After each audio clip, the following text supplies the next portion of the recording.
جروب جانجس heesahaasna lama qaado adoo maskaxdaada fiyowdahay maba qaadi kartid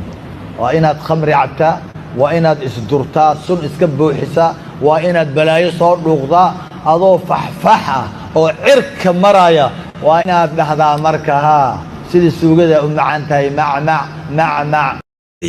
balse tani waxaanu aragnaa heesihii Sharmaboy ereya kamid ah inay soo bandhigayaan culimadii Soomaaliyeed kuwaasi oo sheegaya in ardadii ay fasahaadsan yihiin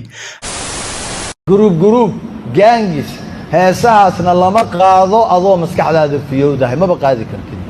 waa inaad khamri cabtaa waa inaad isdurtaa sun iska buuxisaa waa inaad balaayo soo dhuuqdaa adoo faxfax ah oo cirka maraya waa inaad dhahdaa marka haa sidii suugada u macaan tahay macmac sidii suugada u macaan tahay macmac لعن الله الخمر إلهي لعنتيس خمرها كدعت وشاربها متكعبها ينا لعنت إلهي كدعت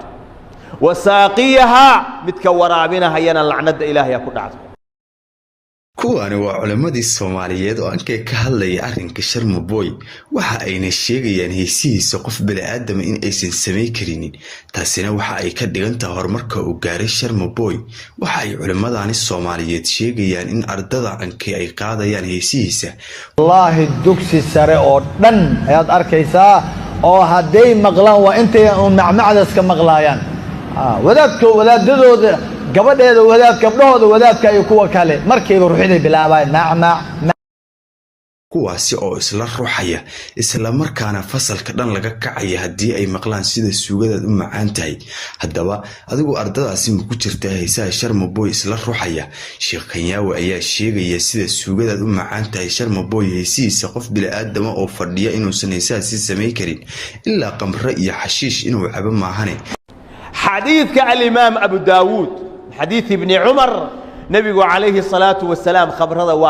واللعنات بدوش كسار waxaanu halkan kugu soo qaadan doonaa Sheekh Kanyaawe oo Sharmaboy heesihiisa fasiraya kaasi oo sheegaya Sharmaboy markii uu heesahan sameynaya inuu qamro iyo balaayo ka dhargo isla markaana uu heesaha sidaas ku sameeyo sidoo kale iyo culimo Soomaaliyeed oo naclada iyo qamrada kuwaasi oo ku sheegay xaraan hadaba adigu ma aaminsan tahay in heesaha Sharmaboy ay dhigeystaan culimadan maadaama ay ka sheekeynayaan oo ay leeyihiin sida suugada u macaan tahay sidoo kalena ay la socdaan heesaha Sharmaboy maadaama ay qaadayaan oo ay leeyihiin heesihii Sharmaboy ereya kamid ay halkaan ugu soo bandhigayaan waxa ay sheegayaan ereyadiisii qayb kamid ah kuwaasi oo sheegaya in ardadii ay ku halaabayaan isla markaana heesaha Sharmaboy ay dhigeysanayaan hadaba waxaanu halkaan kugula wadaagi doonaa culimadii Soomaaliyeed oo ku dhagan Sharmaboy taasi adigu ma aaminsan tahay xamarna waxa ka socdaad garanaysaan heesan loo soo guuriyay oo nimankii xataa heesahaas lahaa iyaga isdilay group gangis heesahaasna lama qaado adoo maskaxdaada fiyowdahay maba qaadi kartid Sharmaboy oo Soomaalidu dhan ay taqaano isla markaana soo shacbaxay 2 sano ka hor ayaa meel walba hadalkiisa lagu hayaa waxaana qof walba fasiraysaa heesihiisii culimaha dhihin عامها دين sidoo kale ajaanibi hadin qof walba oo Soomaaliyeed ayaana taqaan Sharmaboy iyo qof walba oo ajaanib ah waxa ayna dhamaantood ku barteen heesahan sida suugada u macaan tahay dhacdhac iyo sidoo kale waxaan ka doonayaa qaraabadaada heesa badan ayaa lagu bartay Sharmaboy kaasi oo 24 ka saac YouTube-kiisa soo galiyay heestay ka duwan tahay halkaasina noogu soo bandhiga hadaba culimadii Soomaaliyeed ayaa Sharmaboy ku dhagan kuwaasi oo sheegaya in ardadii iyo islaamihii culimada ahay ay halaabeen oo ay 24 ka saac dhigeystaan heesaha Sharmaboy hadaba adigu gabaray ma tahay heesaha Sharmaboy dadka dhigeysta oo diinta islaamka ka soo tagtay dhigeysta Sharmaboy heesihiisa culimada Soomaaliyeed ayaa sheegaysa culimada gabdhihii ahay oo kitaabada fasirayay inay isaga soo tagaan oo markii heesaha Sharmaboy ay maqlaan ay isla markaasi hore ruuxitaan ay ka bilaabaan ayaga oo hore iska ruuxa isla markaana ilooba waxa waxay qabanayeen ardada sidoo kale fasalada ka kaca markii ay maqlaan heesaha Sharmaboy haddaba tani ma fasahaada maadaama ay culimadii gaareen arrintaani lama arag culimo Soomaaliyeed oo heesa nin fanaan ah fasiraya kuwaasi oo heesihiisii ereyo kamid ah soo bandhigaya balse tani waxaanu aragnaa heesihii Sharmaboy ereyo kamid ah inay soo bandhigayaan culimadii Soomaaliyeed kuwaasi oo sheegaya in ardadii ay fasahaadsan yihiin haddaba Sharmaboy ayaanu fariintan u diraynaa oo aanu leenahay Sharmaboy horay u soco balse naga kala yaray oo maadaama culimadii baashu ay gaartay waxaad isku daydaa dhankaasi iyo suugaanta inaad u bedelato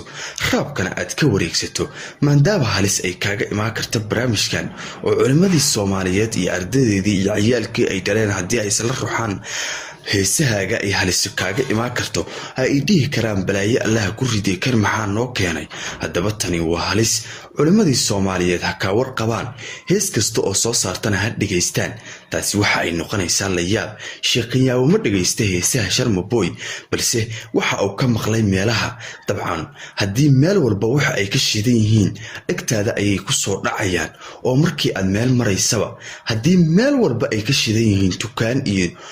iskuul iyo meel barxada oo kaste meeshii aad maraysa waxaan dhigta ayay ku soo dhacayaan culimadan waa ay yaabayaan oo waxa ay leeyihiin wareed halkan aan soo marna ayay waxaan ka shidnaayeen